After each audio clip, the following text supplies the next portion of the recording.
Hey everybody, this is Schmo's No Intern RB3, and you are watching the Cinescape podcast. Enjoy.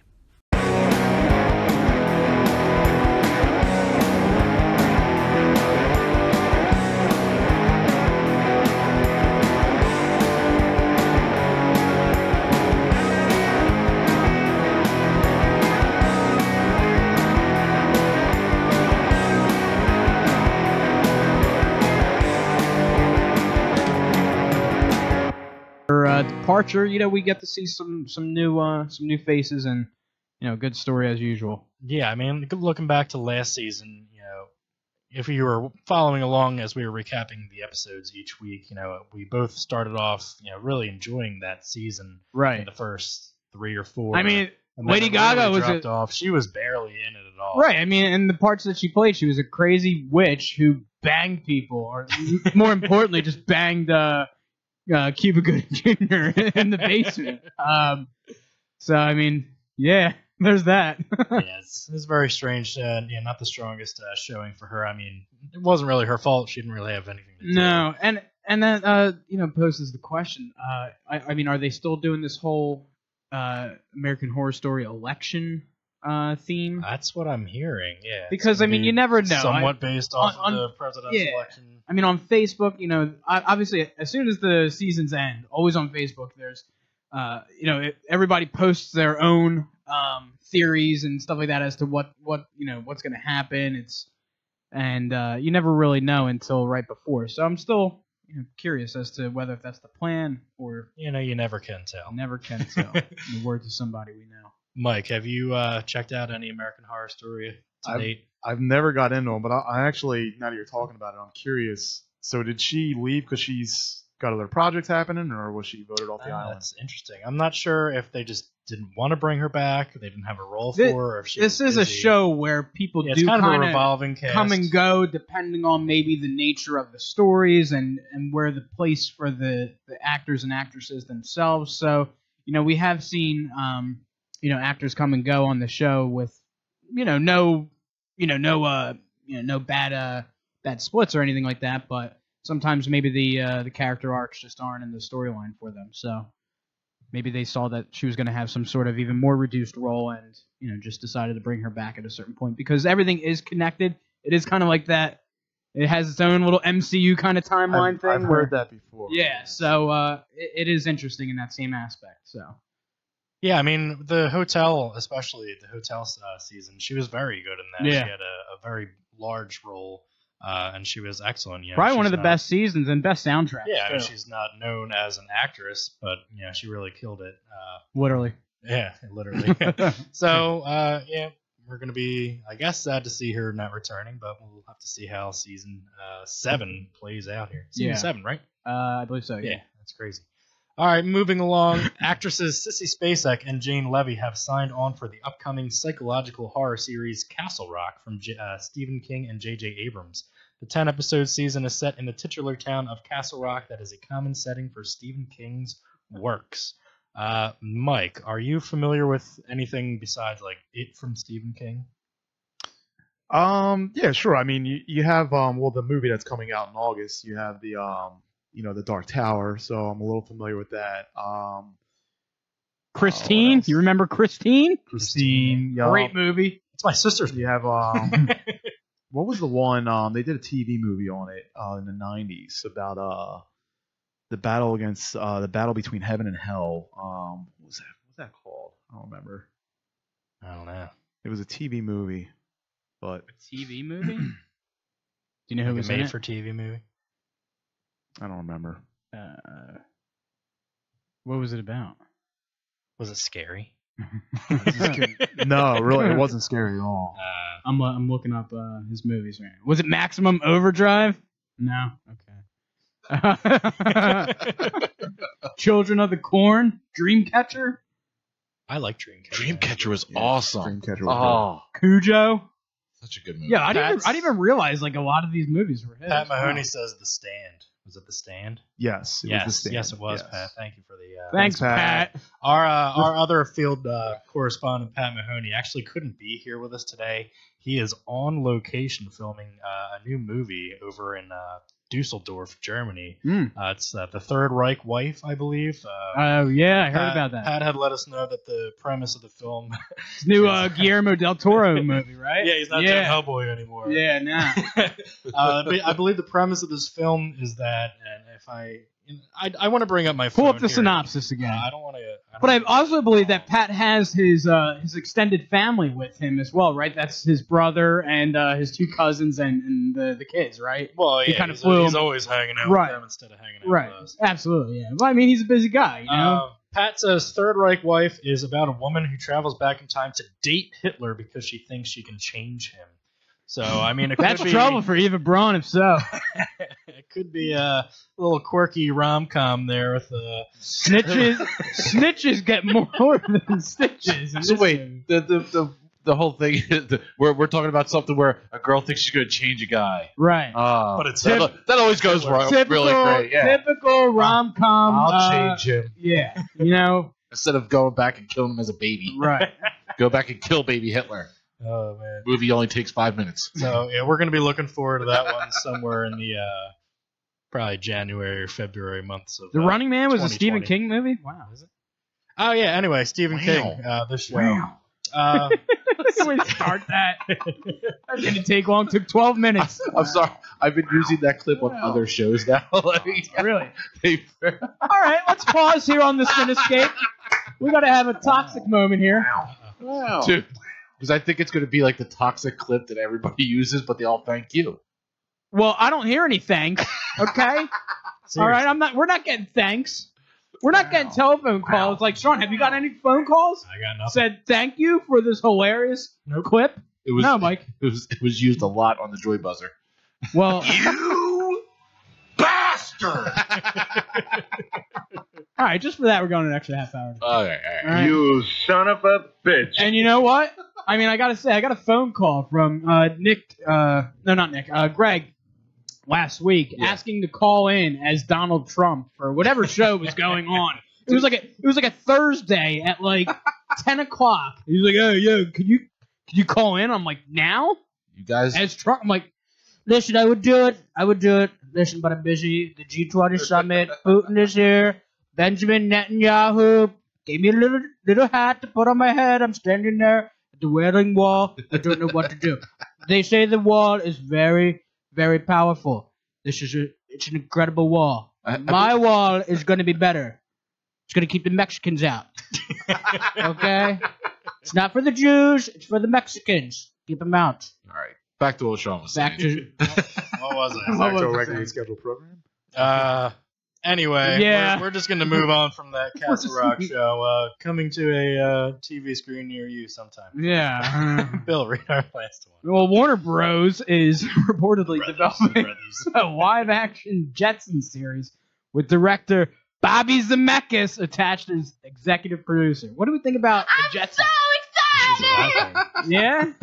Hell yeah. But, I mean, Dude, before you go on, I have been championing in theatrical form a live action Jetsons movie for going close to 20 years now, and I'm very excited to see what fucking Robert Zemeckis, Back to the Future, what he's gonna do with the Jetsons. do we think that 20... I agree. Like, I feel like 20 years ago would have been perfect. Like, when the Flintstones got made into a live-action movie and the... Hanna-Barbera Good one. Cinematic Universe. it was still fresh, like, for a lot of people that grew up with that. Is it kind of... is that real funny? No. Yeah? Pat in the chat says hard R for the Jetsons. I'm like, all right, that would work. Make it a hard R. Hard R Jetsons movie. We agree. Yeah, why not a hard R, right? Jetsons flying around in X-Wing fighters and all kinds of shit. Light coming out of his Light mouth. coming out of his mouth. I mean, maybe this is a good time for a Jetsons movie because the technology is actually there to make, space and stuff like that. For sure. It's a movie or a TV show? That's It's gonna be a TV show. Oh, it is TV? Yeah, It'd be horrible. Yeah, right. Worst idea ever.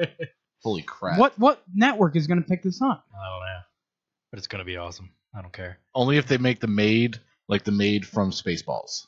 Ooh, I like that. But Like- Joan Rivers is Got- dead though, so she can't. voice it. Yeah, but she's very easily impersonated. There's so many people that do a Joan Rivers. I bet you Bill does a Joan Rivers. Put him on the spot. I'm trying to think of like all I got a bad feeling about this. all I remember is like, all right, here we are, like on the Carpet of E News, like I don't know, like it's terrible. Sounds like somebody named Edith. You were just Right, yeah. you're doing Edith Bunker for some reason. I don't know. Let me work on it. I'll have one next show. God, no. Live action What is Jetsons. that? Don't tell me.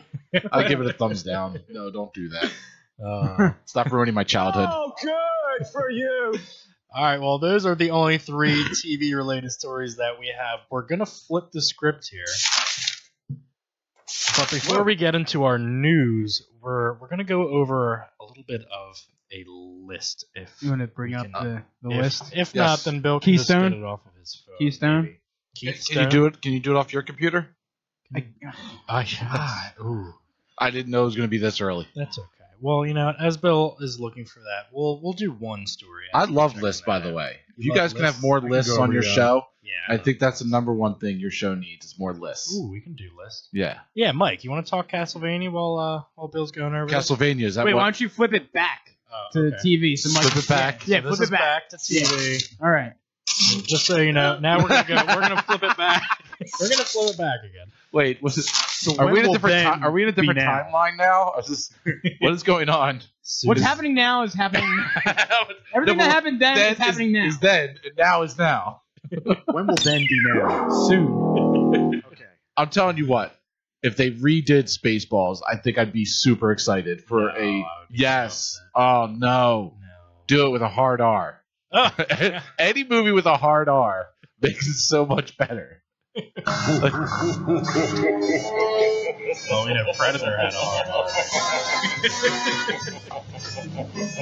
If they were gonna do a Smurfs movie with a hard R, you'd go check I'd it be out. all about that You'd go one. check it out, right? I would get smurfed up. I'll tell you what. Like Smurfs meets Boys in the Hood. Yeah.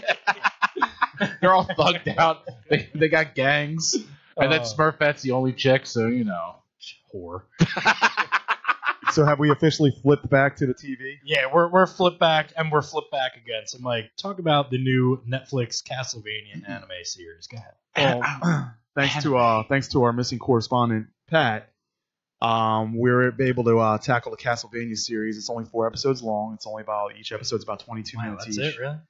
That's season 1. So just a brief synopsis. Wow. Anybody who's a fan of the game, I've been going to bat. I've always been just clamoring for this game series to be turned into some sort of entertainment for either movie or TV. And it's here. It's anime. Say what you want about anime, but this is actually It's queer.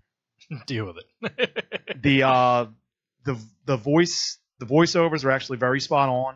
They're very solid. It's very bloody. The review for it said it was rated R as, what was it? Rated R as fuck, I think. Yeah, on the review. Is that what it says? Yeah. So it is that. It's all that. So brief synopsis is it takes place during the Castlevania 3 timeline. So that's probably the best timeline to follow. So you're gonna have Trevor as your protagonist. You're gonna have obviously Dracula as your antagonist. They kind of set the storyline up pretty nicely with the church being involved as the ones that are poking at Dracula to force him to cause this curse to go over the entire town. And you meet Alucard, and it really kind of just sets the stage for a lot of things that are going to happen on the next season. But very good watch. Some dull moments, but overall, the action scenes you're going to see in it are very bloody. So if you're into that sort of thing from playing the games historically, you're going to get all that. Okay. For voice actors, is there anybody notable? Richard was Armitage from Okay. he played Thorin in the Hobbit movies. Okay. I believe he plays the voice of Trevor.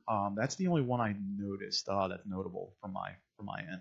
Now, how closely related to the video game series is this? I mean, is it very faithful, or does it kind of take some liberties? I would say it's loosely based, but it definitely tackles, like, the thing with Castlevania is that all the games they just tackle certain timelines. Right. So what you're gonna have is you have like at this point you have a million different Belmonts that have been introduced into the timeline of the game. This tackles Trevor Belmont, who subsequently was the son of I think he was the son of Alucard, but it dives into a lot. So like it kind of takes you into, you know, Dracula and his wife. And Dracula at the time in the beginning of the show was like a peaceful man. He wasn't this vampire raining terror on everybody. And you know, he and his wife had, you know, a baby, and his wife ended up becoming, you know, she ended up being prosecuted for being a witch. And that led to Dracula. A witch, burn the witch. That led to Dracula raining curse over the entire city. Fast forward, you have Alucard, you have Trevor Belmont. They all kind of meet in the middle toward episode 4, and they leave you kind of like in a cliffhanger status to see what happens in season 2. Okay, it's pretty good. Now this is an animated series. I have a 10-year-old at home. Can I let him watch this?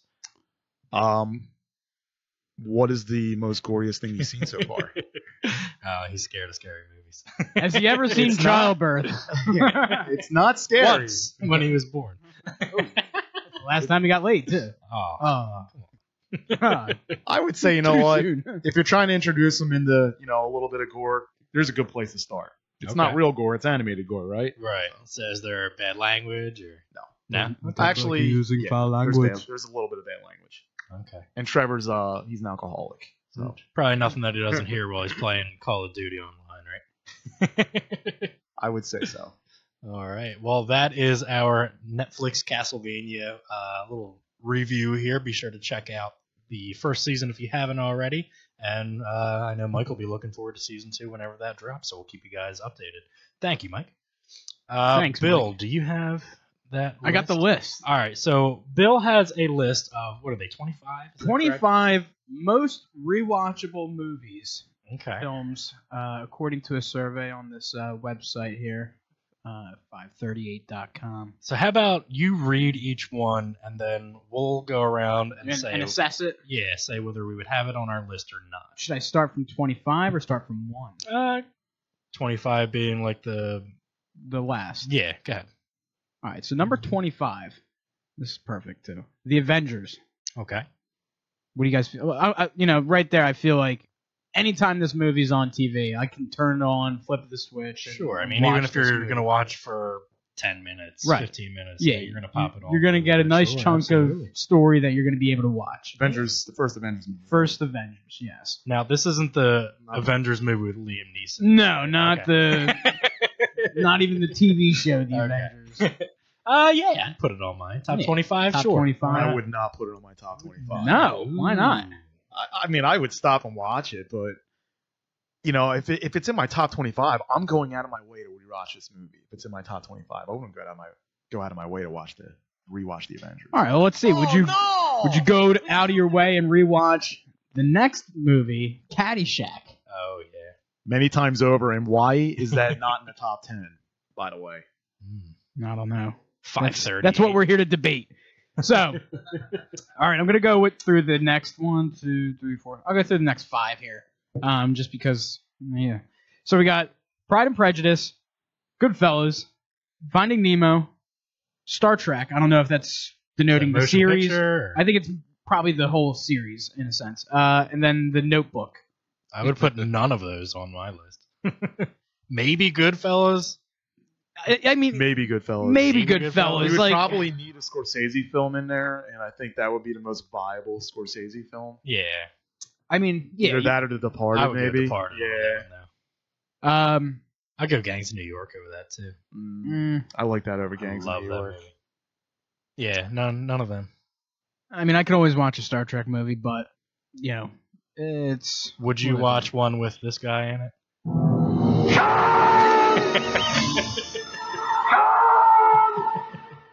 Amazing how that still echoes in space. So moving on from that, right? It doesn't stop. Only Shatner echoes in space. He That- should. that's He what- should. That's why it's on the top 25er. So going from there, we have The Matrix, followed by Casablanca. I've never seen it. Me neither. Never seen Followed by Pretty Woman, Yeah. and then The Lion King. I'd go Lion King. Lion King's a good classic. Lion King, definitely. Love Lion King. I saw it. My mom took me to see it. And what are you about over there? Lion King. The Lion King. It's the fucking Lion King. Overrated. Fasa. What? Aladdin was better than Lion King. Yeah, but there's still. We're not talking about Aladdin. Lion King tops the charts for Disney animated films. It's incredible. It's honestly one of the finest cinematic productions in all of Disney history. Okay, listen, I own a lot of stock, Disney stock. They know what they're doing. It's a viable product. There's so many other Disney films I'd watch rather than. Oh, like what? Mulan? Mulan? Get the fuck out of here. Let me guess, Ferngully? Ferngully sucks. Ferngully did suck. That's Avatar too. Yeah. What? That movie's Avatar. We're talking about Avatar? No, Avatar sucks, Avatar too. is Ferngully. It's the same thing. Avatar is. I've got the film at home. I just watched it the other day. For the first time? No, for like the Oh, 10th okay. time. Oh, Movie's you great. probably have a hard on too. As soon as James Cameron said he's able to make a 3D Avatar movie that doesn't even need glasses, huh? That probably made your bones Yes. so fucking stiff, didn't it? Yes, it did. Yeah, stood Yes, it right did. I up. was like, this is going to be great. This is what I Mike's need. dick stood Yeah. right up, everyone, right up, all 4 inches. I'm so He's so excited. There's so many people that hate on Avatar. I thought it was amazing, and it's still great. There's only a few movies I actually go out and buy the physical copy of, Right, and that yeah. was one of them. Warcraft. So, paraplegic guy who gets to become an avatar in some kind of zany, brainy world, right? Flying helicopters. Do you remember the world and how beautiful it was and how it changed 3D? You know because 3D was no longer about just Hold coming on, at you. hold It was, on. it was the depth. Stop. You're right. It was so lush and lavish. And the story was great. Stop whining. And the rainforest. Yes. The way that the water And the just Navi. beaded right off the Yes. leaves of the... Oh, God, it sucked! Matt Damon. Anyway, well, Matt Damon's not in this next movie, but this also tanked. Titanic was number 14 on the list. What do we think about Titanic? Oh, Durka. Titanic was great. Yeah, it's predictable. It's predictable. Yeah. Oh, yeah. I feel like I knew the ending of that before it came out. Right. No, I don't. Created wanna watch so that many again. memes. Yeah, but I don't want to watch that 3.5-hour movie again. yeah. Yeah, I've had enough. Had enough of the You're over the You're Titanic. probably done with it. I've been over it. he's fast forwarding right to the steamy sex part down on the fucking part where they're in the He's car. checking and out shit. Rose's Yeah, tits. Rose's tits. Oh, dude, come on. See, for me, a rewatch is something. Rewatch is something that's not 3 hours long. It's upbeat. Like Weekend It's at got light Bernie's. humor to it. Like Weekend at Bernie's. Correct. Weekend That at is- Bernie's should be number 14 here. Yeah, I mean, I feel like a lot of these movies should be comedies if you're going to rewatch them because they have to have like Or Mike was just really saying. good action flick. Yeah, like they need that, that sense 'Cause of. this- And by the way, the rom-coms that were listed so far, I wouldn't put in my top. I wouldn't put Pretty Woman and you know what? When you Yeah. look at this list, and here I'll continue a few more here, so we can. But these, you feel like this is like the list of classics, almost that it's just like, yeah, all these They movies, should like have thought outside the box. Casablanca and stuff like that. Yeah, but who's watching that every? Like, who's alive that's still saying that? Hey, honey, you want to go to Chili's and watch Casablanca? No. So Hugh Hefner's sitting at home Yeah, with let's a put bunch on of one flip. hot lip women watching Casablanca right now. or he could also He's be watching. living in the garage of the Playboy Mansion. He doesn't even know where he's at right now anymore. Doesn't the guy that owns like Pabst Blue Ribbon now own the Playboy Mansion? Well, I hope so. whoever bought it, the stipulation was they had to let him Right. continue to live there. Right, but That's I mean, a stipulation. Yeah. I'm not leaving. And they probably have to change his diapers too.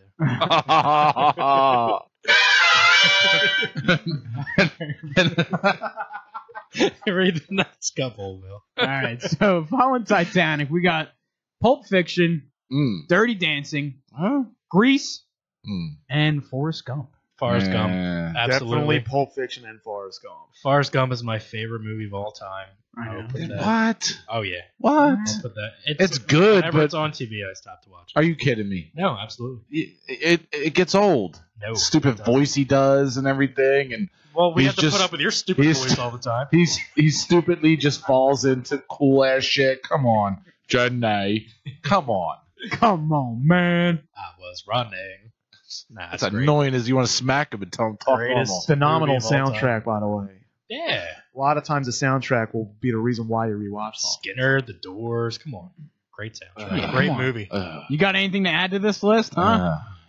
What are you about Stone Cold? Goonies should be on that Like list. Stone Cold over there. Goonies. Maybe it is. We don't know yet. We didn't get there. No, Goonies is not on this list. All right. never mind. So, following that, we got It's a Wonderful Life, the Harry Potter series, Yes. the Shawshank Redemption, Yes. and the Princess Bride. Yes. Yes. Yes. No to Harry Potter across the board. Nah, I'm out on Harry Potter. What? I think I've seen like 2 of them. I You like kidding me? I like Harry Yeah, Potter. I love Harry Deal with it. Potter. Especially the later ones, because it becomes more like Oh God, Star don't care. Wars-ish. Don't It did. care. It became darker. It became Right. more gritty. Right. Yeah. You're like these- Hermione grew up, and now you feel Right. comfortable Harry- looking at her that way. Yeah, a You little hear bit. Harry Potter and gritty in the same sentence? Yes. It does. It Check. does. Harry Potter is the shit. I'm sorry. I have a wand at home. And- I bet you do. Did No, Michael you- Mann no. make a Harry Potter film that I'm not aware of? No, you don't have a wand. The wand has you. That is true. It chose me. Exactly. Thank you. You're welcome. So moving on from there, let's just finish this out. So we have The Godfather, Gone with the Wind, the Lord of the Rings series, Sound of Music, The Wizard of Oz, and Star Wars. Well, yeah, Star Wars. Duh. Absolutely, The Godfather. I will drop what I'm doing, no matter how long. So recently on HBO, I shouldn't say recently, but They had the saga. they right? had Yes. the saga in chronological Complete, order. yes.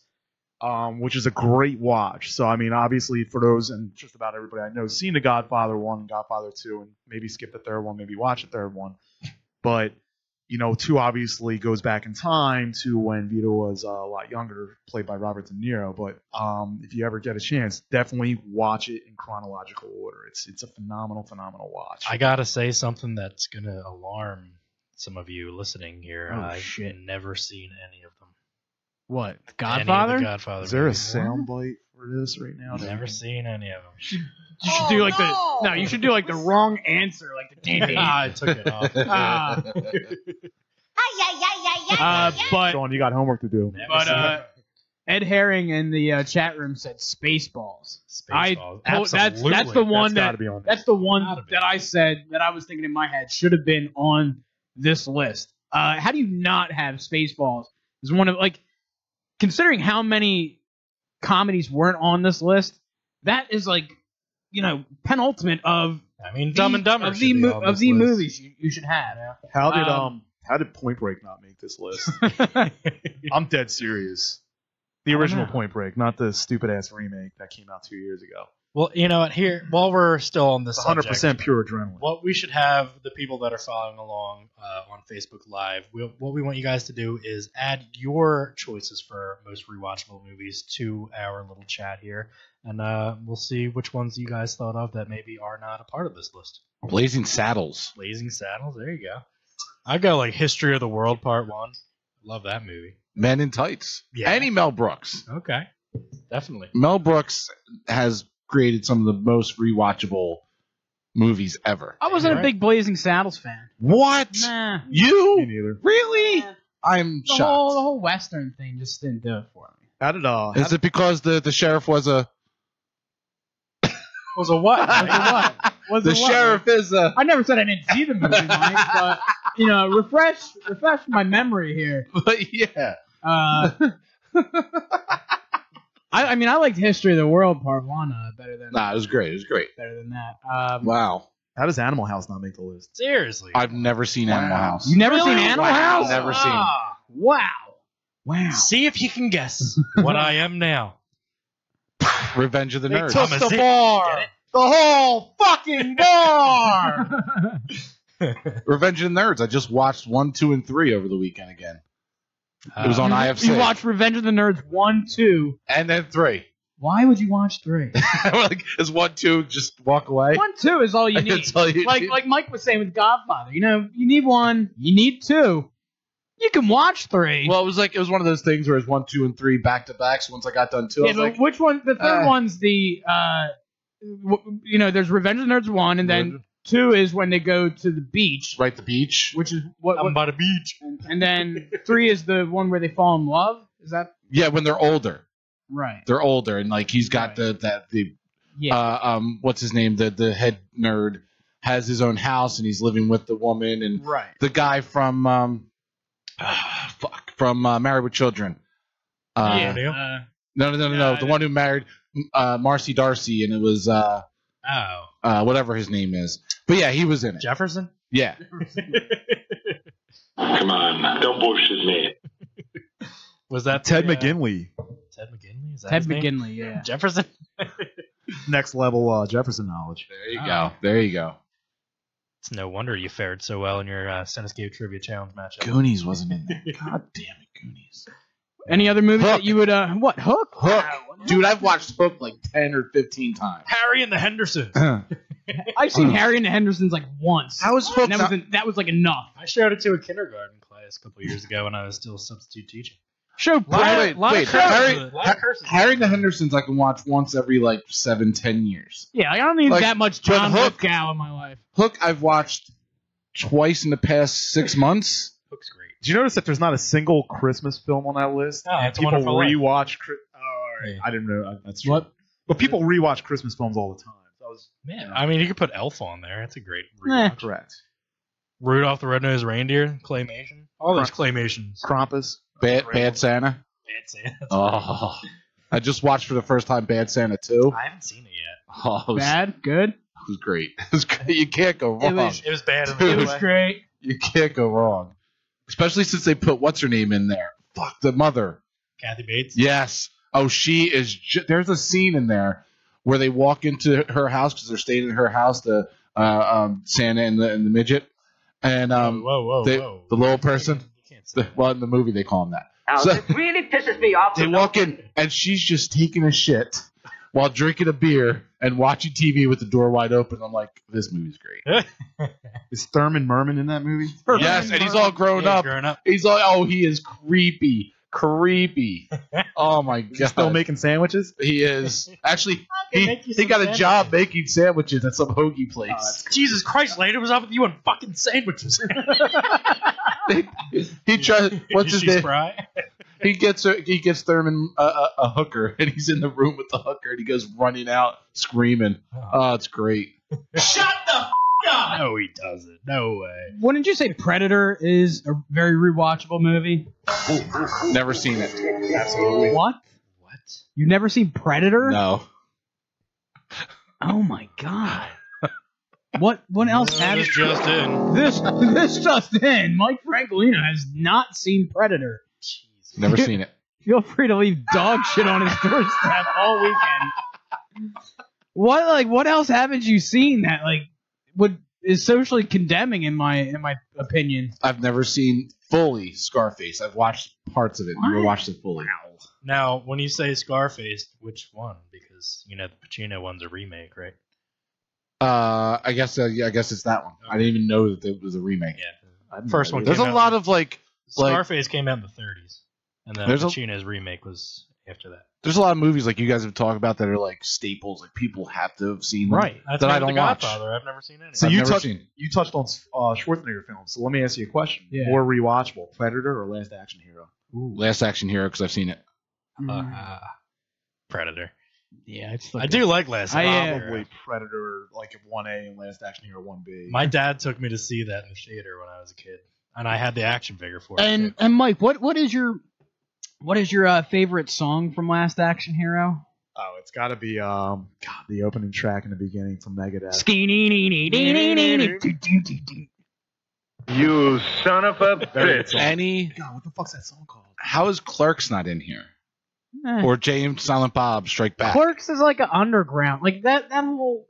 I would from that song. I go Mallrats over anyone. Mallrats. That's what I'm saying. Like all of Kevin Smith for the most part.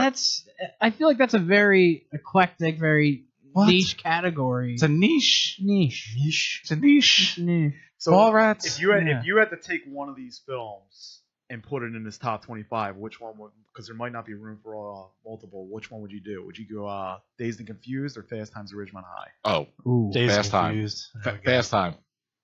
that's so tough. Ridgemont. That's honestly, that's really tough. And you know why it's so tough is because They're so similar movies. Well, I bought a DVD 2-pack, like from Best Buy years ago, special edition of both movies. They came together, and that's honestly. So you got to keep one and trash one. What do you do? Whether she marry, fuck, kill. whether she bangs, stays, or lays. What is it? I forget. Whether Your she your toes are topping. stays, toes are lays, tapping. yeah. Yeah. Fucking, you just don't know That's the the mode. attitude. I can't remember the. You can't care whether she comes, stays, lays, or prays. There you go. You just don't know Timon. Act like wherever you are, that's the place to be. Hey, Yeah. this is great. Hey, Jefferson, yeah, I got those Earth, Wind, and Fire tickets. I'll let you know when Car they come looks in. great. Really keeping it up wonderfully. Don't fuck with it. That's tough, man. I mean, honestly, I feel like that's really a draw right there. Yeah, I mean, too. Dazed has the soundtrack. Better soundtrack. It has, It doesn't have. It has Ben Affleck, but it doesn't have. Matt Damon. It doesn't have him in it. Matt Damon. It doesn't Matt have Damon. it doesn't have a character as enjoyable as Spicoli, I No. would say. 'Cause that's the thing that Fast Times I has. feel like the one thing is that Fast Times has more like one-liners, more like memorable one-liners. I mean, Dazed and Confused, it has one-liners, but it's also the time and the element that the movie puts you in. It's a feel-good movie. You feel is. like you want to put yourself right in the movie. Right, like you want It's to. got a lot of great one-liners Yeah. from McConaughey. Yeah. Be a whole lot cooler if you did. All right. What if they went back and CGI'd him in a Lincoln in that movie? Ooh, that'd be something. You know, we're driving up to what was the fucking high school? It was like I don't know. Lee High School or something like that. Down in I don't know. know. All right. Yeah, well, like I said, leave your choices for our most rewatchable movies on the video here on Facebook Live and see what we would have put in there instead of some of the ones that are on this list. We are going to continue with our flipping the script segment here. Getting into this, Wonder Woman director Patty Jenkins confirmed that she will indeed be directing the sequel. Per Jenkins, I had an epiphany about Wonder Woman 2. I was like, you don't have to do this. It doesn't have to be a foregone conclusion that you do Wonder Woman 2. But then, as I was falling asleep, I had an epiphany. I was like, wait a minute. You have the greatest character of all time that you love dearly, with the cast that you love sitting at the palm of your hand at this day and age. You can do whatever you want with them. Are you crazy? And then I suddenly realized it's not more, it's another movie. It is its own movie, and it's going to be great. Bill, what do you think about, what do you think Patty Jenkins said about this Wonder Woman 2 movie? Oh my god. It's like gonna cry. It's so fetch. I'm so excited! It's so fetch. I don't know. You see the DCU right now is so jumbled up. Like, this movie's got so much buzz because it was a good movie, and it did, help gain some traction back for the DC universe, but at the same time, it's like, slow your fucking roll. Enjoy the success of this movie, take the time to fucking figure your shit out, and make sure you move correctly with everything going forward, because everything still feels like a mess. With DC. I think they need to stop announcing new movies and go one movie at a time. Yeah. Instead of, the Flash lost his 15th director this week, and right. There's problems with this one. Like, keep your shit in house, and then when you got it right, then put it out there. Like, you don't have to do the Marvel thing. Marvel's got something that works. They've been doing it for almost 10 years. Right, and copy. And even in that time, that's why, and we'll get into this, in a little bit, but that's why the timeline, the way it is now, has kind of course-corrected itself for Marvel a little bit, because they had to kind of go back and say, okay, well, Thor, Incredible Hulk, and, Iron Man all took place within a week, not, within a span of a couple of years when they actually were released. But DC just needs to keep their lid shut on everything that's going on, because when shit comes out, when the problems come out to the public, then everybody's just so, oh my god, DC is fucking everything up, and they don't know what they're doing, and then what does that translate to for fans like us? It translates into, You know, They well, don't know what they're doing. we've already made our opinion up, and we don't even want to give them the chance. So, like, give people the chance to enjoy it. And I'm just tired of everything looking so much the same now. Like Justice League trailer, we got some more visuals from that the other day, and I don't know. What did you guys think? I didn't like it. I wasn't impressed. Just to echo your thoughts on Wonder Woman. So, Wonder Woman came out a couple months ago, and in my opinion, it's like a month ago now, right? I guess May, right? But in my opinion, Wonder Woman was their best solo project so far, and it was probably the most critically acclaimed. So to echo your thoughts, Bill, you're right. Like I would, with Wonder Woman particularly, this could end up being your champion solo project, right? And I wouldn't build up too much hype with I had a vision, an epiphany, a dream, and here's what I want it to look like. Like I would probably just kind of slow my roll with this, enjoy that, and just to appreciate the success you had from the first installment of this franchise, and just build on it. Hey, people liked this one. I'm gonna do the next one, right? Because I did a good job. All right, Bill, read the next one for us. Yes, sir. Yes, sir. The check is in the mail. I have to scroll back down. So Fox has set release dates for 6 new Marvel movies, in addition to Dark Phoenix and New Mutants.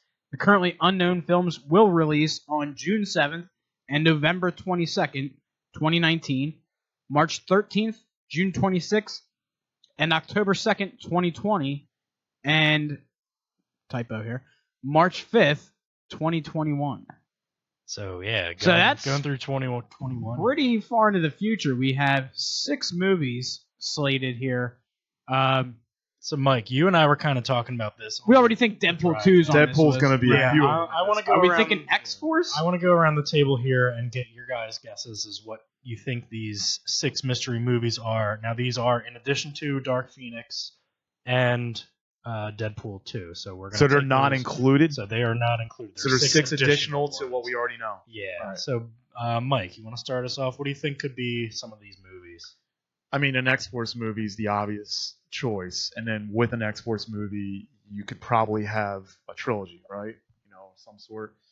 I mean, just to kind of bounce this back off you guys for just a quick second, how many X-Men are we doing here? So we have Dark Phoenix, and then what is there after that? There's one more? Are they saying there's going to be 5 total? I don't know. Okay, because I mean, if I'm thinking off the top of my head, I'm thinking maybe one more X-Men film, maybe.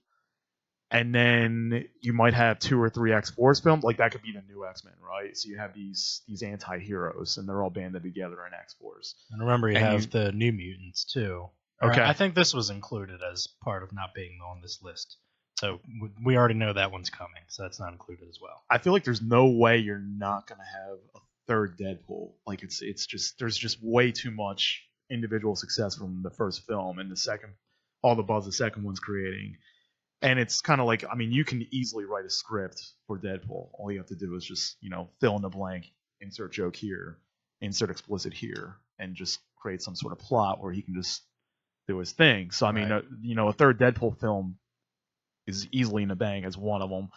X-Force, I think you can kind of do multiple of those. I don't know how many.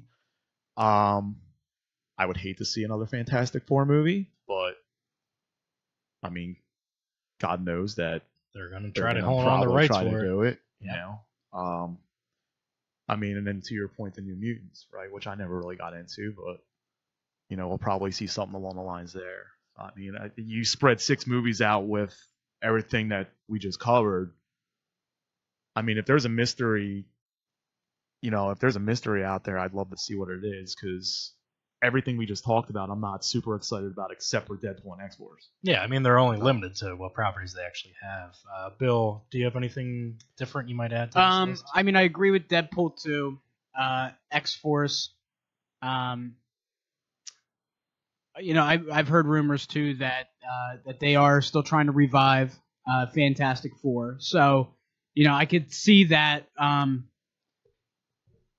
mean, when you look at how much leverage that would give Marvel Studios if they got that team back on their side, who knows if Fox is willing to gamble. They're not in that bad of a shape as Sony is. So I could see that being on the table.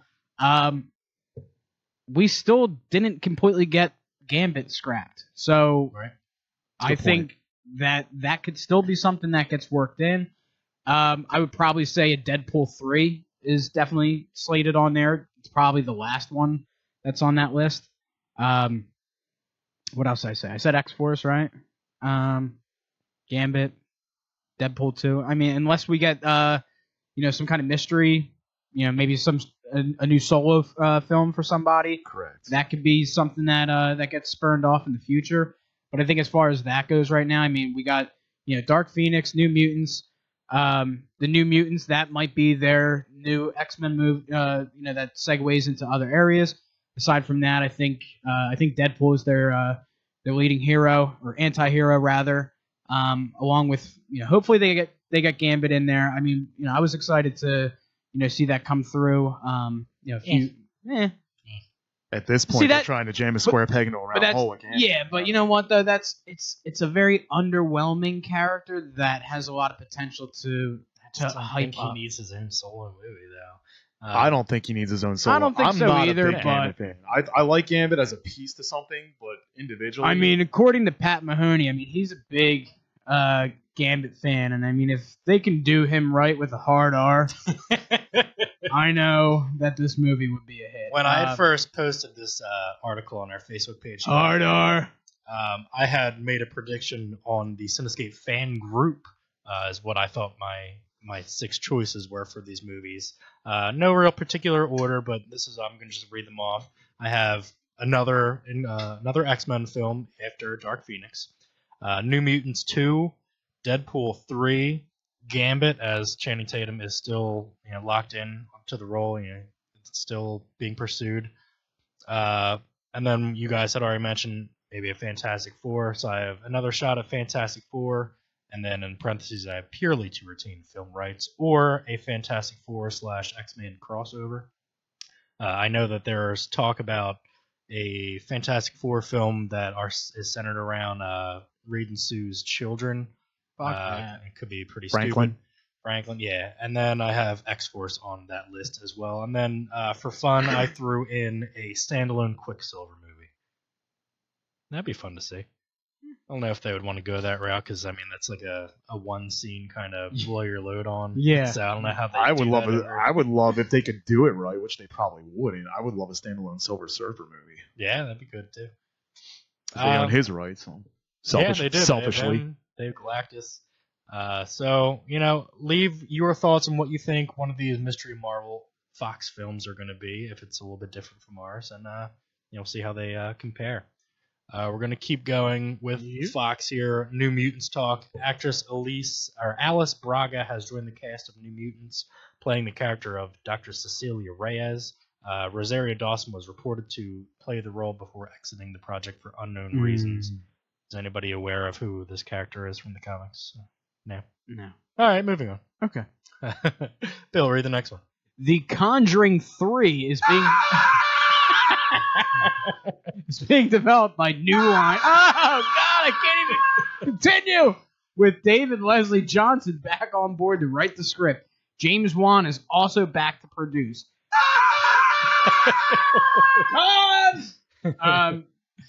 Conjuring 3. I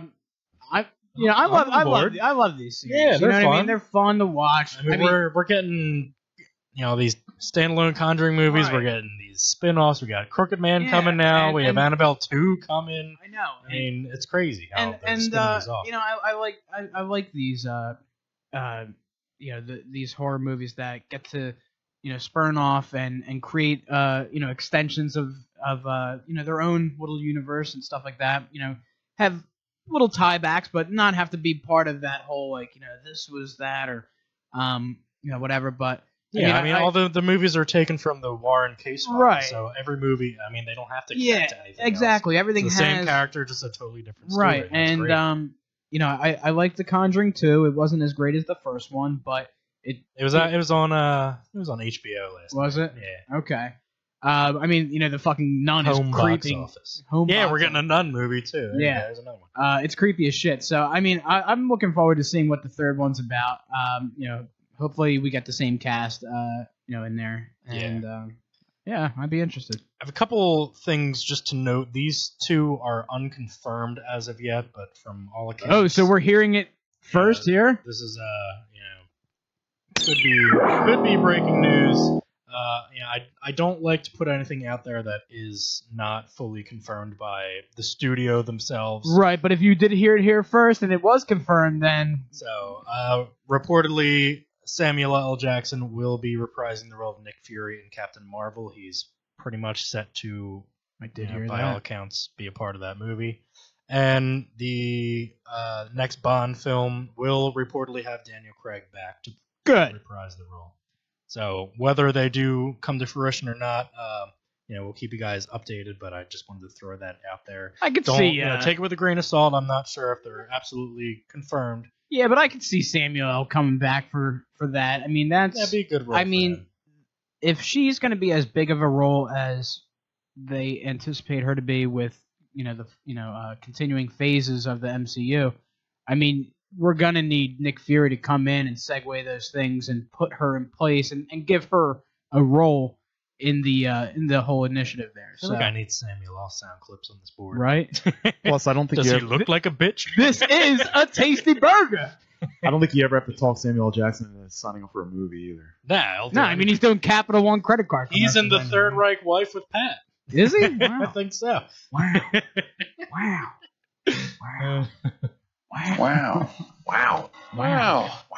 Wow. Bill, go back to the top of our list and read this thing from Kevin Feige. Yep. All right, let me find it here. All right. Find it. Shoot her. Oh, which reminds me, we should discuss that movie when you get back. New Jumanji. Did you see a trailer for that? I'll just talk about that real quick. No thanks. Dude. You like it? It looks horrible. Right? He said to me the other day, he was like, oh, it looked pretty good. The only reason I like it, no. Because The Rock? The Rock and Kevin Hart. Yeah, well, I think I watched the... That's Hollywood's new tandem right now. Right, because what was the movie, Central Intelligence, was it? Yeah, that was fun. I was actually really good. I enjoyed it. No, I agree. I liked that The Rock has no shame. He'll do whatever to get a laugh. I like him. Little pony shirt and fanny pack, yeah. Exactly. Kevin Hart's the same way. So those as a duo are really good, and almost anything you put them in. For that fact only, would I watch it? The premise looks stupid. No, exactly. Like, no, bring it back to a board game. Why did we have to make it a video game? Why did we even need to call it Jumanji? Yeah. Like, why can't we just make up some bullshit title, put them in it, and like that be it? Oh, and they make the hot girl. All of a sudden, she's Jack Black. Like, really? Like, what? Why? Right. We didn't need all that premise going on. And The only reasons I'm gonna watch it is, like I said, The Rock and Kevin Hart, and also just to see the what kind of CGI kind of world they're putting in. Like, what kind of crazy shit are they gonna come up with? So it's just basically the stupid antics is what I'm looking to watch. Right. Other than that, I think they screwed the pooch on it. There's no if they were going to do it, there's a better way to do it than what it is. Pooch a lot in Spider-Man. You just missed. The Rock did do the people's eyebrow in the trailer. He did, yeah. Yeah. So. It could, if you take it at face value as just being a stupid comedy and just take it for the laughs, it might be good. Right. But if you're looking for anything like the original Jumanji, it's not going to be anywhere close. No. So it's not going to be the feel-good movie that you wanted. Right. It's just going to make you miss Robin Williams the whole time. Yeah. It's going to be Kevin Hart screaming, like that all the time.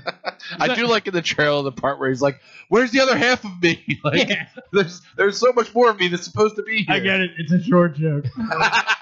Kevin Hart. All right. So now that Sean's back, and we shitted on the new Jumanji movie, which he really wants to see. Like that, I know we do. That's why we talk about why you wouldn't. Well, the other day was I could Kevin. hear you from the bathroom. What did you guys think about it, the fact that Kevin Hart Day, his birthday, Kevin Hart Day, they put a mural up? I mean, he's a great actor. Sean told me about that. Right? The Kevin Hart Day thing.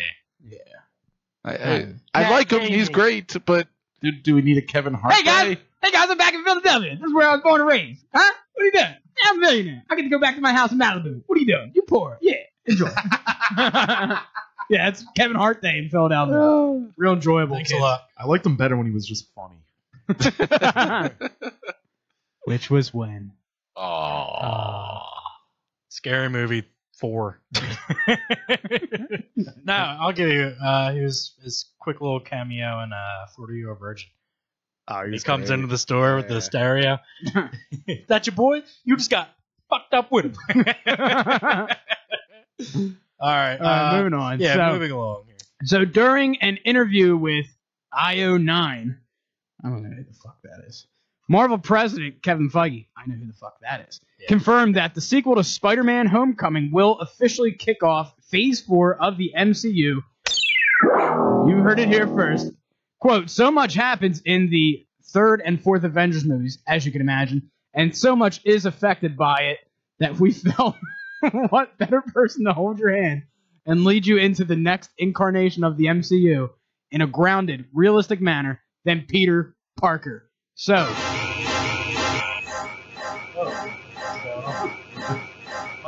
Peter What Parker, happened? What Parker. happened? What happened?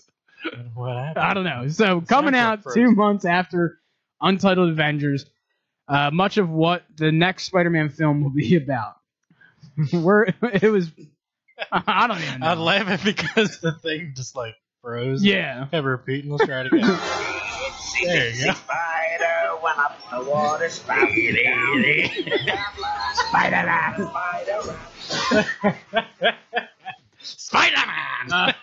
So, much like that clip, it was purposely done like this. Like how the events of Captain America Civil War impacted Peter as he was dropped off by Tony and expected to go back to continue his sophomore year. How the hell are these events of Infinity War and Entitled Avengers going to affect him as he, yes, goes back to his junior year? Tell me that. Con! Well, I mean, we saw how the events of Civil War impacted Peter's sophomore year, which we're going to be talking about in a couple of minutes. Right. So let's address the whole timeline thing. So is now the fact that Spider-Man back on Marvel turf, we know that Kevin Feige also said that it's going to be a 5-story arc. Is the timeline now readjusting to incorporate Spider-Man and bring him up to speed to become an Avenger within the timeline that Marvel already had existing? Because obviously, Infinity War is coming up quick. There's a lot of other movies coming up very quickly too. And with a 2-part Avengers series, we have Peter Parker, who's 15 years old right now. And by the time... And I mean, this is where, we can talk because there's obviously some reality to the timeline, but then there's also things that we have to ignore in the timeline as well, plot hole errors and just miscues and stuff like that throw things off, but you obviously just don't care about. But are we now accepting Spider-Man in the timeline, and are these events that take place in the movies now going to course correct, bring him in, incorporate, and put everything on a new track? I think yes, they already have. Before the premiere of the movie that we saw on Thursday, it was earlier in the week. Tom Holland and Kevin Feige both confirmed that this is kind of cool, maybe a little cheesy, but going back to Iron Man 2, the kid who's going to get destroyed by one of the drones. He had the Iron Man mask on. He was like holding his the glove up to shoot at him. He's like an 8-year-old kid. They confirmed that was actually Peter as a kid at the Stark Expo. So they retroactively went back and put him into the universe where he previously was. And this is where chronologically in real time, that movie took place in 2010. So they estimated that he was a 6, like a 7 or 8-year-old. So I mean, 7 years. 8 plus 7 is 15. But the thing is that we're not exactly 7 because some things happen and it's 6 years. So, I mean, 6 or 7 years places him at 15 years old. Now, I mean, the fact that we're going to have Avengers Infinity War coming in 2019, 2020, where he will then, obviously be out of high school and stuff like that. Because, I mean, one of the ideas is to have the Spider-Man movies kind of be like a Harry Potter series where you have him as a boy, he goes through some life learning lessons and stuff like that, and then by the end of it, he's he's top dog. He's the one. He's got the power now. He knows how to use it. He knows how to lead people. And I think that ultimately would be what we hope for in the MCU, is that we see Peter Parker. Obviously, he spoiler, made a decision at the end of Homecoming to not reveal his identity, not take the Iron Spider version suit that was made for him, and go back to his normal life and try and enjoy that a little bit. So, but before we continue, we're gonna caveat this. We're gonna start getting into Spider-Man: Homecoming spoilers at this point. So, what's his name? who? Daniel Robert. Daniel Robert from guy. fucking Canada. How can we forget? Yeah. Spoiler. But Bill, going off of what you're just saying, and going along with the timeline, Mike and I were talking about this in the car to ride down here as well. So all three of the Spider-Man trilogy solo movies are going to be set in high school still. Right. So if Phase 4 is kicking off with the sequel to Spider-Man: Homecoming, he's going to be a sophomore in high school. So, and time-wise, chronologically, Infinity War is going to happen between the summer of his senior year, sophomore and junior year of high school. Because sure? he's a sophomore in this first movie, right? He'll be a junior in the second one, and he'll be a senior in the third. So Infinity War. So it would take place between junior and senior year then, right? Because the Homecoming. So let's backtrack a little bit. The second one comes out after Infinity War, so he won't have been a junior yet. Mm-hmm. So it'll be the summer of his going into. So his the second Spider-Man film is going to come out between both Avengers Infinity movies. Yeah, it's the first movie after Infinity War. Okay, kicks off Phase 4, and then since they're filming them back to back, the following year you'll have the second Infinity War, and then so the next a third Spider-Man installment following that at some point. So so he'll still be in high school or graduating high school as the Infinity Saga has played itself out. So I mean, he's still going to be a teenager at that point. So the cool thing about this is that you're going to see quite an evolution from both Peter Parker and Spider-Man. You're going to see him evolve. I mean, I know we're going to touch on the Spider-Man Homecoming review, so I feel like we're kind of like doing a lot of that while we're talking about this, but I'm going to try to... Feel free to get into it at this point. Yeah. So what you got to love about this is that, like, Marvel's idea, their plan was to do exactly what they intended to do when they released the Amazing Spider-Man comic. Create something that appeals to a teenage audience. So with that in mind, and how you're going to set the stage for set the stage for Phase 4. Say that 4 times fast. Set the stage for Phase 4. You gotta kind of like how the direction it's headed in. So you got Peter growing as a high school student, and you have him growing as Spider-Man. You have him excited about these powers. You have him excited to do more. He's very ambitious with his powers as well. Now, the fact that they're keeping this all to at least the first 3 installments, to a high school level, really, I guess, lowers the ceiling on what you can do with Peter Parker.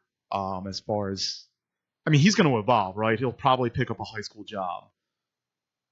Maybe free range journalism. I don't know. Photography. Well, that's the one thing in Homecoming that I thought was good, is that the moments that were Peter and were in school and stuff like that weren't harped on too long. As when you look back at like Amazing Spider-Man series and Sam Raimi's Spider-Man, where like if there was interactions with Mary Jane or like Aunt May and stuff like that, like some of those scenes would just drag out and out for so long, where you're just like, fuck, come on, what gives? Like, this movie, you had that, but it was short. It was to the point. It was just enough, and they were fun too. And they felt natural. Like Mike and I were saying, I enjoyed laughing at Penis Parker for Penis Parker.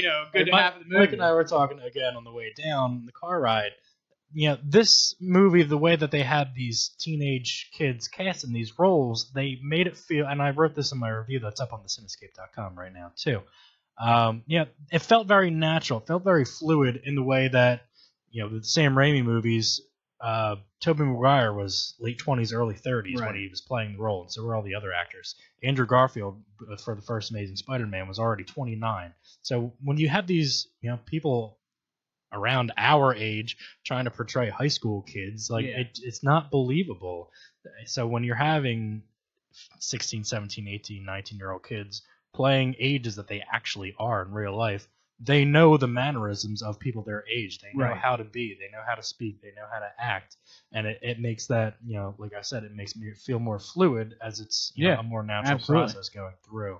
And that's what I really enjoyed about the younger cast.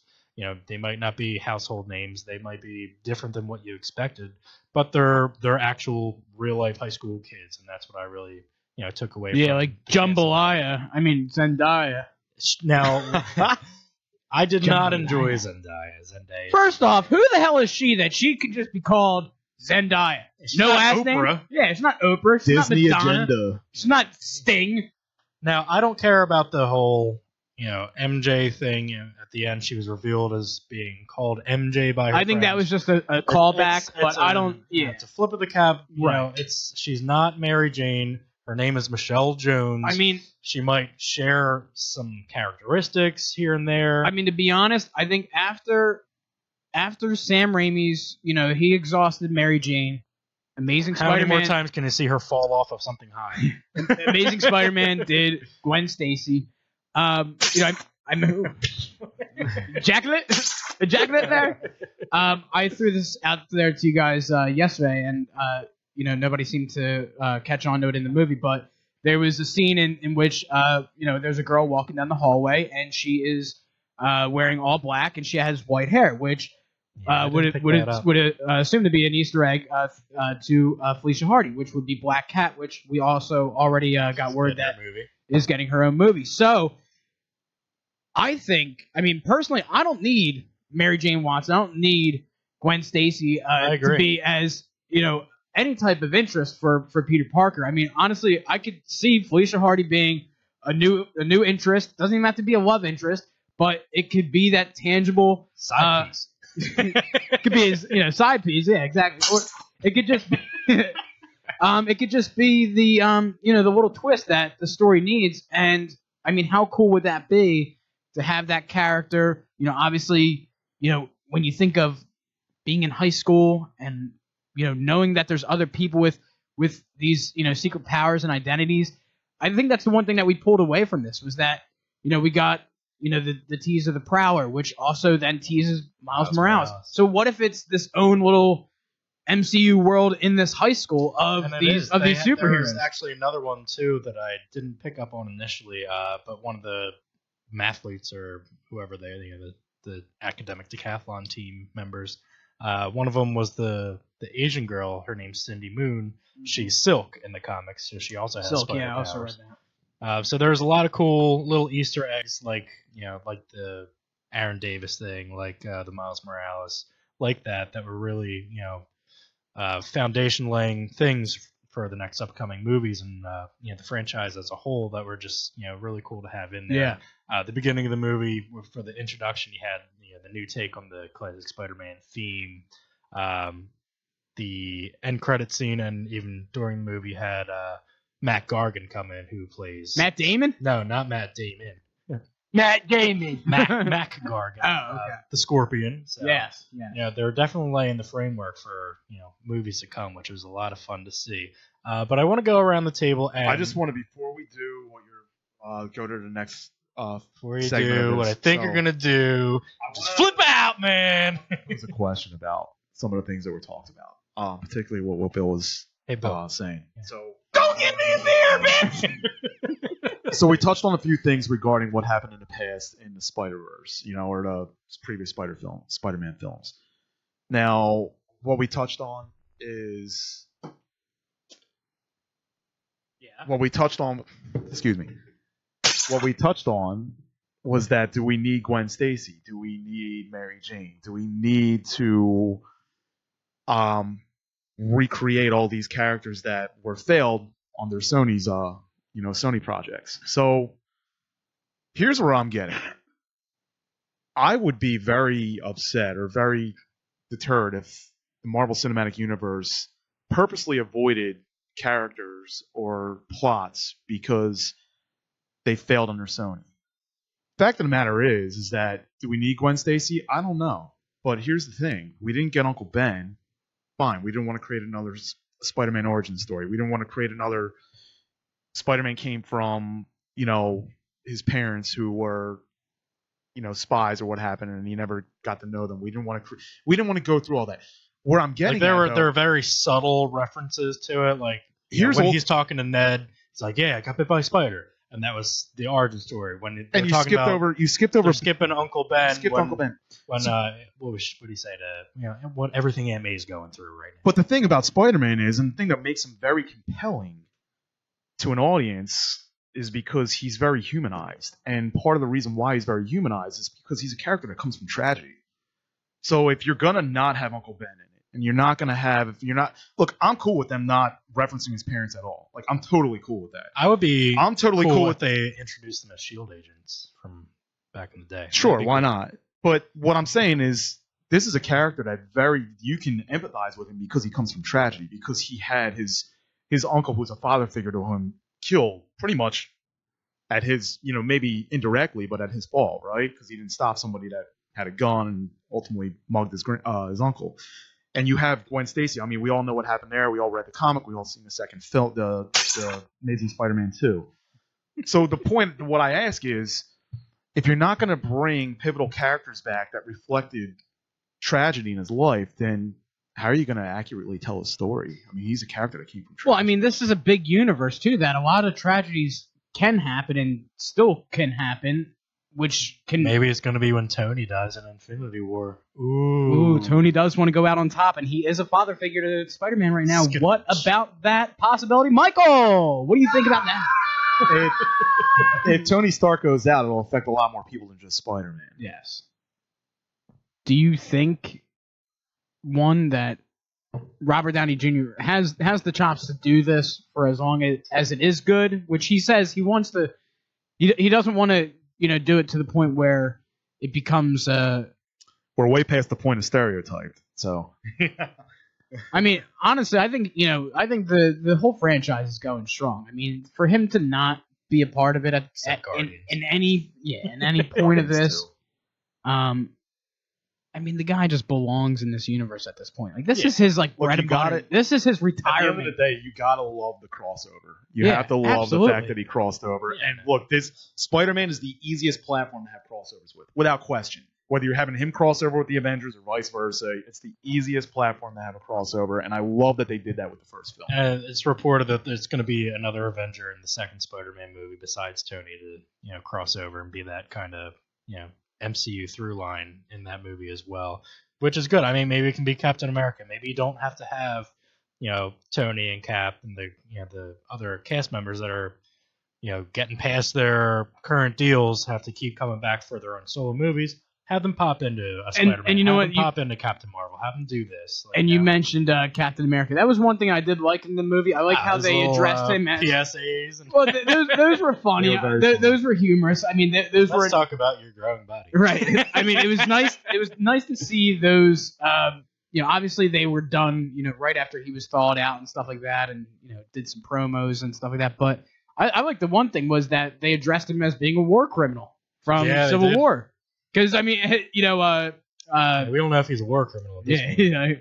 But it was good to at least address where he stands in the MCU. Like, obviously, we didn't see him, but to know where he stands to date. I'm going to piggyback off that because one of the things, when they were moving out of the Avengers Tower to the new facility in Upper New York, well, you know what? Who's going to buy the Avengers Tower now? Who's going to... Mike, what did I say in the car? Very intriguing conversation we had. So Sean alluded to what's going to happen in the empty space they have there. They're moving facilities.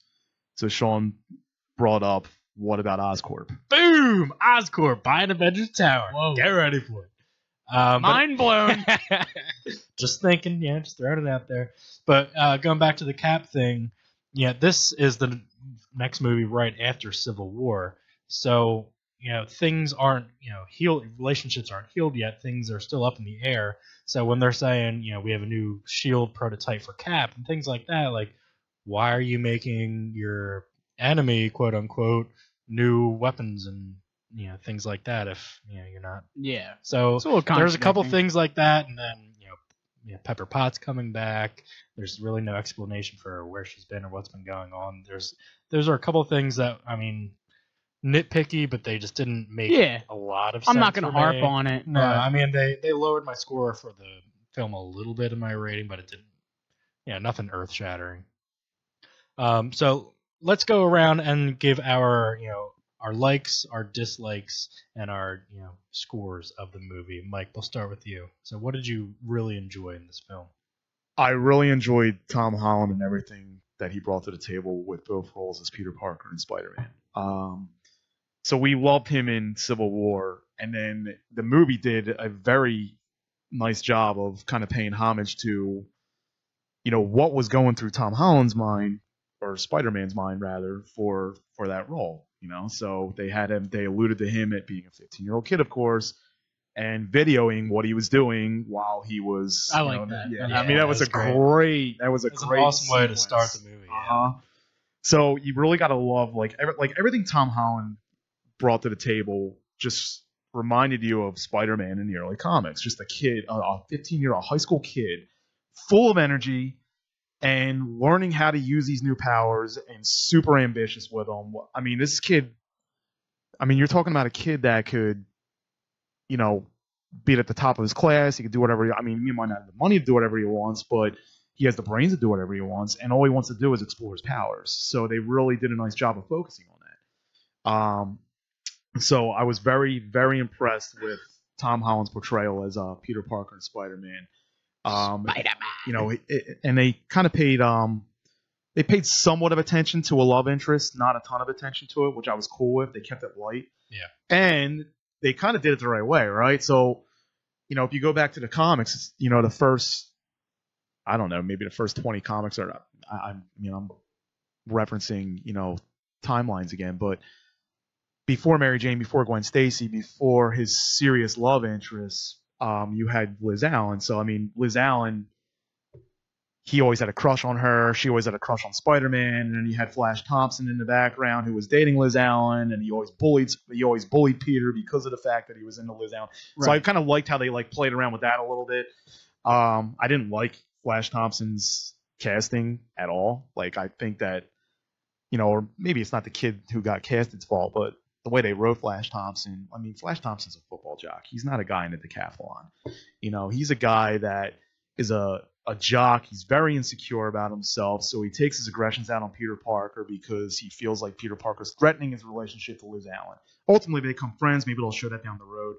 But it's a very small gripe I have with some of the supporting cast in his classmates. Other than that, Tom Holland did it for me, and then Michael Keaton as Vulture was just everything you wanted in a villain, especially to lead us off into a new franchise. Definitely one of the best MCU villains we've had in quite a while. Correct, without question. One, maybe on a smaller level, another gripe I'll have is the fight scenes. You kind of wanted to see more from Spider-Man. He's a guy that's learning his powers, right? So he felt overwhelmed at times, or you got the sense that he was very overwhelmed at times. He got his ass kicked. Correct. He did. That'd be a better way to put it, right? Yeah. Not overwhelmed. Yeah. So that's one of my gripes because you want to see him do more. And then another gripe, and I don't want to take away because you guys might probably share the same sentiments that I do. I get the deal with the suit. The suit's computerized because Tony Stark made it. And it's going to have a digital assistant built into it. It's going to tell him how all this functions, things like that. Going forward, let's have Spider-Man just have a more traditional suit. So, okay. Otherwise, I would say, I think you gave it an 8.5. I would give it an 8.2 out of 10. Definitely, I would say out of non-Avengers Marvel Cinematic Universe installments, I would put it in the top 3. So maybe top 2. All right. Solid. I will say, the reliance on the suit, like you said, I feel like, I don't want to see all that. I want to see him discover his powers and use the suit and stuff like that. Even if it does have powers built in, not to rely on that. And I think they understood that in the movie too, because when he started unlocking and activating certain things, he wasn't able to control it or understand how to use it properly, and he ended up just, scrapping it in some points. He's just said, just give me the standard, web slinging and stuff like that. So I think he understands that to him, and that'll probably be a discovery thing that he'll go through, is that, he'll understand how to manage his abilities and stuff like that and do what's within his control. I agree with a lot of points. This movie hit a lot of solid marks, a lot of classic throwbacks to the Spider-Man that we all know. Tom Holland, I think, did a great job balancing both characters, both Peter and Spider-Man. It brings back just exactly what it should be. A teenager playing Spider-Man, dealing with all the shit that a teenager would be dealing with high school, as well as trying to live up to the hype of being a superhero. I was fine with the fact that they didn't have to rely too much on love interests, and even when they did meddle with that, it wasn't it didn't become a focal point to where it took over the storyline terribly much. Just enough to keep interest or keep the story going. Michael Keaton, Adrian Toomes, that's probably, if not the best, the second best villain we've seen so far. I'm tying it with Loki. Ooh, I don't know about that. No, I really enjoy Loki. I think Loki's great. Michael Keaton's definitely in the conversation now. Yeah. Maybe top 3. Put him after like Red Skull. Eh. But hey, Bill, this is what you think. So yeah. go So, for it. but I love the level of the villain that Michael Keaton played. I like the fact that when they're in the car and he turns around and it's that moment where both of them realize who each other is at that point. Yeah. And it's like, what are you gonna do? And in the MCU so far, because of how distant some of these villains or these conflicts might be, you don't have that much close to home turmoil. Because when you look at past movies like the Avengers and stuff like that, you have Loki, but you have Chitauri, you have Thanos, and all that is so displaced, and it doesn't hit so close to home. So it was too big of a scale, right? Like, So it was nice to really just see hero and foe just square off like that close, and just feel the tension. So I think that was what was really cool with that villain and that relationship there. Going on from there, I liked all the little setups that the movie did leave. One thing that was starting to bug me a little bit, and I was kind of like wondering where it was going to go, but they wrapped it up right at the end, was I was kind of thinking like, how long is Spider-Man going to have to keep sneaking into Aunt May's apartment and stuff like that, and how long is that like tedious storyline going to go on? And right at the end, obviously, she catches him, and she's like, "Oh fuck," we don't catch the whole. But me and Mike, we brought that up in the car. I'm glad that cat Bill, is you out missed of the that bag. car ride, man. I missed the car ride, but I'm catching up the car ride. But I'm glad that moment, panned out. Yeah, and so that not to be drag out. Yeah, exactly, and it introduces now a new dynamic for the movies going forward, because now she knows about that, and she's going to be able to say, hey, what do what was this or what was that? And, you don't have to build it up and spend time doing it in the second film. Right, because get it out of the way which is the same thing with the RJ and the Uncle Ben stuff. Right, and all the and all right past it. Exactly, and you know what? It's just a little blip. You know what I mean? You got the little bit that you needed to just move on. Because in all the other movies, like, think about it. Like, Aunt May, what are you doing in there? What are you doing in there? Like, oh, I'm figuring out how to use my web. No, but I'm doing homework. Oh, why are you tired? Oh, because I've been not fighting crime all night, Grandma. Like, Aunt May. Like, so I'm just glad and that she's hot. Yeah, Marissa Tomei. Marissa Tomei. I'm glad they put those grandma glasses on her, though, and she had the grandma jeans on too, like the high rise, to kind of take away from the fact that she is Marissa Tomei. Right. So, I'm just glad that was like my one gripe that I was starting to develop throughout the movie. I'm like the storyline again, where like he has to kind of always run and hide and shit like that. I'm glad that they dispelled that and got that out of the way. Give it a score, Bill. This was. See, I was very indecisive at first because I was trying to place, I was trying to absorb this movie and compare it to all this other Spider-Mans and where it fell in. But it was a very strong movie. I'm gonna give it an 8.4. Okay. I echo a lot of the same sentiments you guys had. Mike, you ranted and raved about Tom Holland, and I could sit here all day and do the same exact thing. He was so perfect for this. There wouldn't role. be enough time on the show. No, there really the thoughts wouldn't. we have on all of us collectively on Tom Holland. I mean, Spider-Man has always been my favorite superhero ever since I was a little kid, and this movie embodied everything that I've always loved about the character, whether it's from the comics or the '90s animated series or whatever media we've seen him in. And this is the Spider-Man that I've been waiting for such a long time. I really didn't care for any of the Sam Raimi trilogy whatsoever.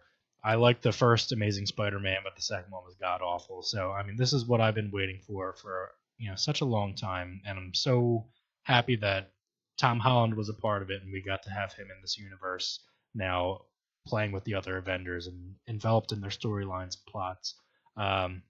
I really loved how they introduced the Vulture, Michael Keaton, into the universe, being a salvager of the Chitauri tech. That kind of a through line is a perfect way to integrate everything that's new into everything that's already been happening, and it was so perfectly done and just felt very natural. And it's a great way to spawn more of Spider-Man's villains off that. I mean, you got Shocker out of that. You're gonna get Scorpion out of that. You got the Tinker out of it too, which is like, too. I mean, that was a perfect role to put him in. Yeah, and eventually we're going to see a Sinister Six the way that things are going, and it's just a great introduction into the universe as a whole for these new characters, not feeling out of place like they've been there the whole time. Bill, did you want to say something? Yeah, I know we got to wrap up soon, but one thing that threw me off was the whole, why did it have to be 8 years later in the beginning?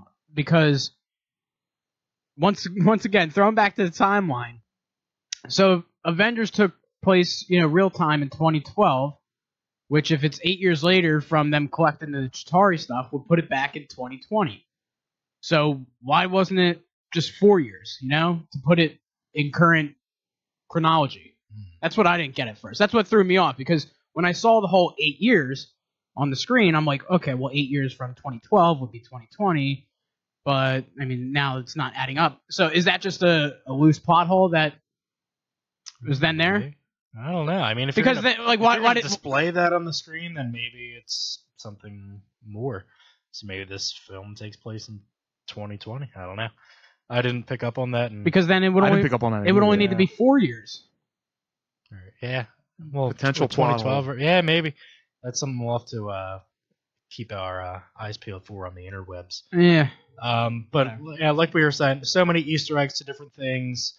The character interactions were great. The dialogue was really good to not have boring exposition explaining everything. Yeah. Like everything just felt like a natural conversation between two people, which was really good. It kept things moving. It kept the pacing going very well. It felt like it was already in the MCU for years. And that's exactly the way that they introduced everything and put everything in there, like it was a natural thing, like it had always been there. And that's what I really enjoyed. It wasn't that fish out of water kind of thing where, oh, this doesn't really fit in here. It's kind of weird. So they did a really great job of that, and I'm very much looking forward to seeing how they continue the universe based on everything that they already laid forth in this first movie. A couple of nitpicky things: Liz Allen being Vulture's daughter, Adrienne Toomes, her at least her comic name is Liz Allen, not Liz Toomes. They never said her name. I feel like at one point in time, the IMDb casting said Liz Allen, and definitely now did. it just says Liz. Yeah. So that was that was a little odd. I mean, just really small, stupid things like that just kind of irked me a little bit, but didn't take away from my overall enjoyment of the film. Definitely one that we should all go check out again. Our scores might even change again after seeing it the first time, being able to, I feel like I'll give it a better score. I think I probably would too. I had too many small gripes that held me back, and I'm being selfish. Right. And then like the whole thing with the suit, I understand, that's not the classic Spider-Man. He has his own, whatever. But it for this day and age, the way the technology is, it makes sense for the character, especially the suit in that suit, that iron suit at the end was that's really cool. Dope. I wanted to see some more. Everything that is involved in his regular suit, and Jennifer Connelly was actually the voice of the Karen which suit. is the wife of who? Jarvis. Exactly. Yeah, Vision, real life wife. Paul Bettany. So pretty cool. Yeah, overall, I gave it an 8.5. Just like we said, if we go back and see it again, or when we go back and see it again, our scores would probably go up because it was just a great movie. Thor Ragnarok next in November. Yeah, Black Panther in February, and then Infinity War in May. So I'm ready for we're Thor. heading right into it. That is going to do it for us today. We want to thank you guys so much for joining us, and especially if you were watching us on Facebook Live today, make sure you give us a like on our Facebook page. Yeah, we had a lot of people watching. Yeah, good stuff. 489 people reached on here so far. I'd have to refresh to see if that went up. But yeah, we did a good job, I think. Yeah. What do you think? Toxic Mike, what do you think? Super duper. Neato. Super duper. We're making records. It was great. All right. Well, We're that is making records. that is making gonna- records. What movie was that What from? movies? Come on. Empire Records? No, Wait, super hold on. duper. We're making records. Hold on. That's Come on. Hold on. Steve Buscemi. Oh, Airheads. There you go. There you go. Airheads. all right. Well, Lone Rangers? You're not exactly lone. for us airheads here in the Talking Studios, I'm Sean Harrigan. For Bill Tazzi, for Mike Chrisman, and for Mike Franklin, we want to say thank you guys so much. We will see you again Bottoms up. in a few weeks. Have a good one.